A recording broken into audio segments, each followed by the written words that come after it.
اور پھر وہ مقام آ جاتا ہے کہ بندہ نعمتوں سے بھی ورا اور ولا ہو جاتا ہے، نعمتوں کی طرف وہ التفات ہی نہیں کرتا۔ یہ مقام صدیقیت ہے۔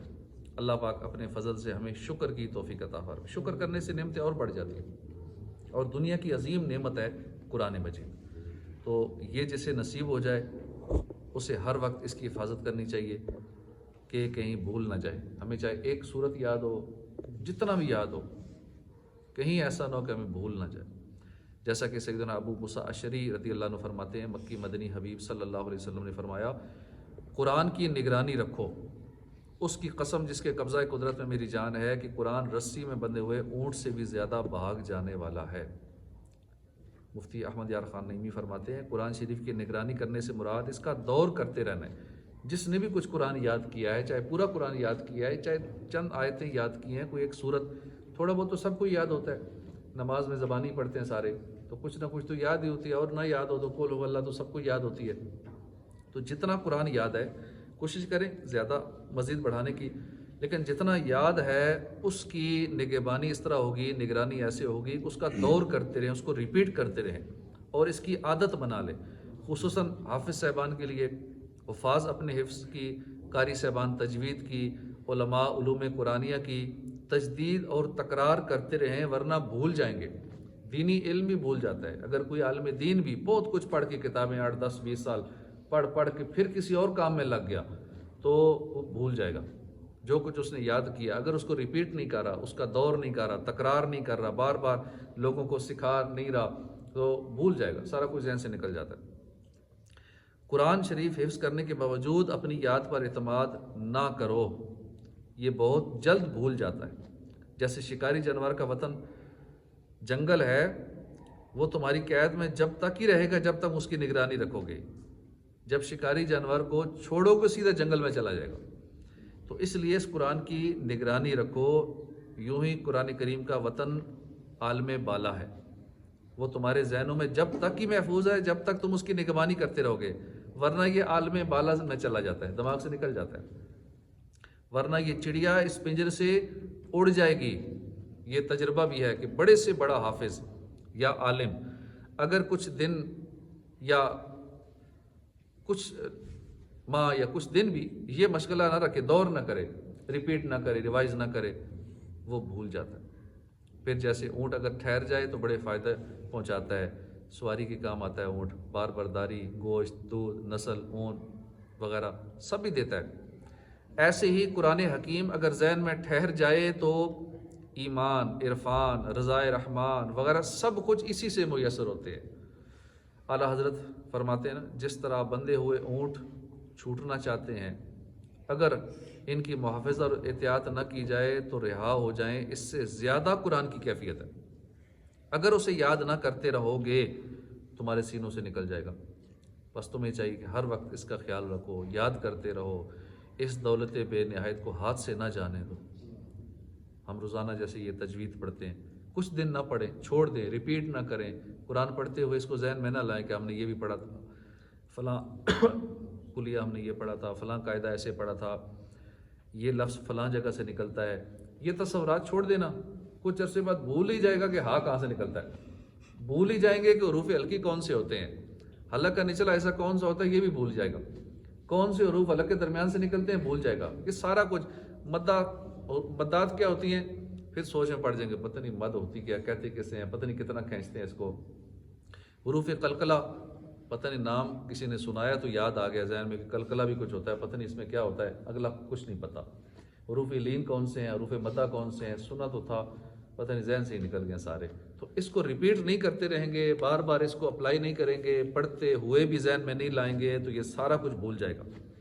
کئی لوگ کئی سال یہ قاعدہ پڑھتے ہیں، سال بھی یہ اس کا کورس کرتے ہیں، لیکن بعد میں چھوڑ دیتے ہیں، بھول جاتے ہیں، تجوید ہی بھول جاتے ہیں۔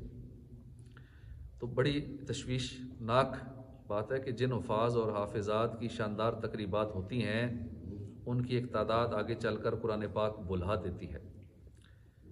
جیسے آج بھی دعوت اسلامی کے تقریباً 40,000 سے زیادہ حفاظ فارغ ہوئے، آج دن کو تقریب تھی، صرف اس ایک پچھلے سال کے جو تھے۔ تو اسی طرح ناظرہ پڑھنے والوں کی تعداد بھی ہزاروں میں، 50,000 سے شاید زیادہ تھی۔ اگر ان حفاظ میں سے خوش نصیب ہوں گے جو ریگولر یاد رکھیں گے، جن کو یاد رہے گا، ورنہ ایک تعداد ہوگی جو پھر دنیا کے کاموں میں لگ جاتی. تو بہت نیک کام ہے قرآن کو حفظ کرنا. اور ایسا لگتا ہے کہ بعض خاندانوں میں ایک رواج ہو گیا نا کہ بچے کو یا بچی کو حفظ کروا لیا جائے.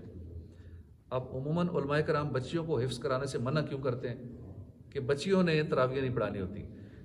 حافظ احمد کو تو فکر ہوتی ہے تراویح پڑھانی ہے، اس کو ریپیٹ کرتا ہے، دور کرتا ہے. بچیوں کو موقع نہیں ملتا تراویح پڑھانے کا، اور بچیاں اس انداز میں کر بھی نہیں پاتی. انہوں نے گھر کے کام کاج اور 100 معاملات ہوتے ہیں، بچے پالنے ہوتے ہیں. وہ قرآن کو بلا دیتی. مطلب بلانا کیا ہے؟ قرآن بلا دیا جاتا ہے. قرآن بلا دیا جاتا ہے. جو اس کی محافظت نہیں کرتا، ریپیٹ نہیں کرتا، دور نہیں کرتا، یا اگر کوئی گناہ کرتا ہے، بد نگاہی کرے گا، اس کے کانوں میں گانے باجوں کی آوازیں جائیں گی، کانوں کی حفاظت نہیں کرے گا، تو گناہ کرنے سے قرآن بلا دیا جاتا ہے. تو اس لیے بچیوں کے بجائے بچوں کو قرآن پاک حفظ کرانا چاہیے. بہت نیک کام ہے، مگر یاد رکھیے حفظ کرنا آسان ہے مگر حافظ رہنا مشکل. ساری زندگی بندہ حافظ رہے بھی یہ بہت مشکل کام ہے. خوش نصیب ہے کہ جو مرتے وقت تک حافظ رہے.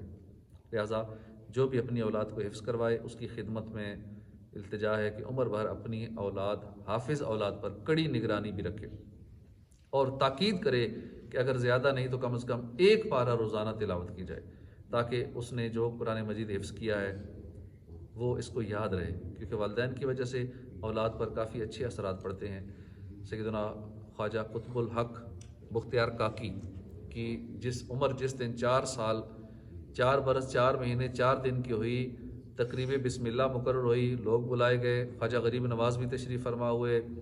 بسم اللہ پڑھانا چاہیے، مگر الہام ہوا کہ ٹھہرو، حمید الدین ناگوری رحمۃ اللہ علیہ آتا ہے وہ پڑھائے گا.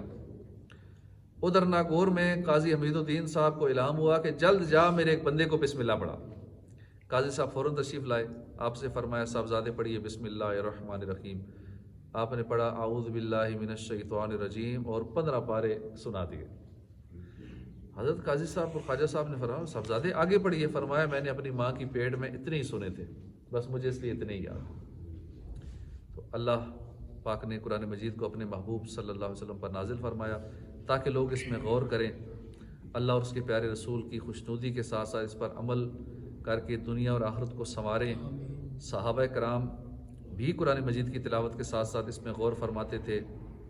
جیسا کہ سیدنا عبداللہ بن عمر فرماتے ہیں میں نے حضور صلی اللہ علیہ وسلم کی صحبت میں کافی عرصہ گزارا ہے کہ ہم میں سے ایک کو ایمان قرآن سے پہلے دیا جاتا، اور پھر جب کوئی صورت محمد صلی اللہ علیہ وسلم پر نازل ہوتی تو وہ شخص اس کے حلال حرام کو سیکھتا تھا، اور یہ بھی سیکھتا کہ ان میں کہاں توقف کرنا چاہیے، جیسا کہ تم قرآن مجید کو سیکھتے ہو.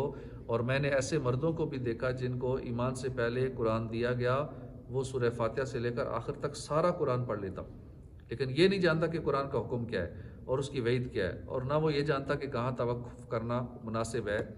وہ اس کو بیکار کھجوروں کی طرح بکھیرتا چلا جاتا ہے. امام غزالی فرماتے ہیں کہ وہ شخص جو قرآن پاک کے اخلاق سے متصف نہیں ہے، جب قرآن مجید پڑھتا ہے تو اللہ اسے فرماتا ہے تجھے مجھ سے اور میرے کلام سے کیا تعلق کہ تو قرآن پہ عمل تو کرتا نہیں. تورات شریف میں اللہ پاک فرماتا ہے اے میرے بندے کیا تجھے مجھ سے حیا نہیں آتی؟ تیرے پاس کسی دوست کا خط آتا ہے اور تو راستے میں چل رہا ہو تو راستے سے ہٹ کر اسے پڑھنے کے لیے بیٹھ جاتا ہے، ایک ایک حرف میں غور کرتا ہے حتیٰ کہ تو اس سے کچھ بھی نہیں چھوڑتا. اور یہ میری کتاب ہے جسے میں نے تیری طرف اتارا ہے. دیکھ میں نے اس میں تیرے لیے کتنی باتوں کو تفصیل سے بیان کیا، کتنی باتوں کو تکرار سے بیان کیا، تاکہ اس کے طول و عرض میں غور و فکر کرے. پھر تو اس سے منہ پھیرتا ہے. کیا میں تیرے نزدیک تیرے بھائی سے بھی ہلکا ہو گیا؟ اے میرے بندے تیرا بھائی تیرے پاس بیٹھتا ہے تو پوری طرح اس کی طرف متوجہ ہوتا ہے، پوری دل جمی سے اس کی باتوں کو سنتا ہے.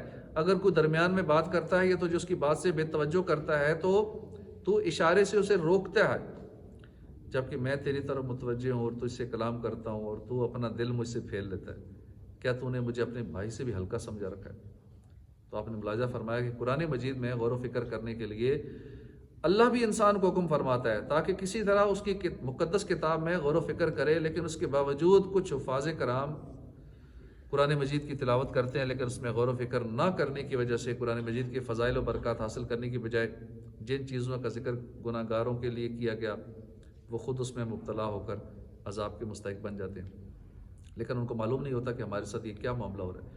جیسا کہ وارد ہوا ہے نا، بہت سے قرآن مجید کی تلاوت کرنے والے ایسے ہیں کہ قرآن ان پہ لعنت بھیجتا ہے۔